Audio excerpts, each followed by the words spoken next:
तर hello friends, मी आहे स्नेहल. तर कसं आहे ना, जिथे वस्तू पडतात त्या वस्तूंना स्नेहलच दिसते बरं का. तुम्ही म्हणताल असं का म्हणते, असं का म्हणते तुम्हाला सांगते ना रिझन. तर मी सकाळी 5:30ला उठले होते.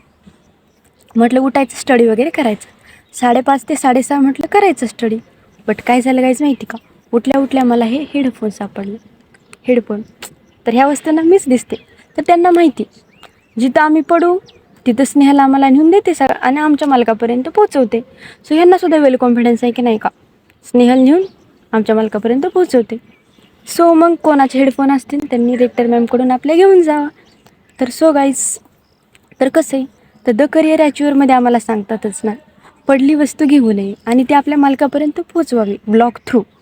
सो मग मी हेच केलं, कारण का आम्हाला सांगितले स्वतःशी गद्दार नाही राहायचं, स्वतःशी प्रामाणिक राहायचं, स्वतःला चांगलं वाटलं पाहिजे असं आम्हाला द करिअर ॲच्युअरमध्ये सांगतात की नाही का. सगळ्याला तुम्ही म्हणजे नाही का कोणाला पण धोका देऊ शकता, पण स्वतःला कधीच धोका देऊ नका. कारण स्वतःला धोका दिला तर त्याचं खूप मोठं नुकसान भोगायला भेटतं आपल्याला. सो गाईज, म्हणून तर हे वस्तू पडले मी देत आहे बरं का, कोणाची असेल तर त्यांनी घेऊन जावा. तर भेटूयात नेक्स्ट पार्टमध्ये.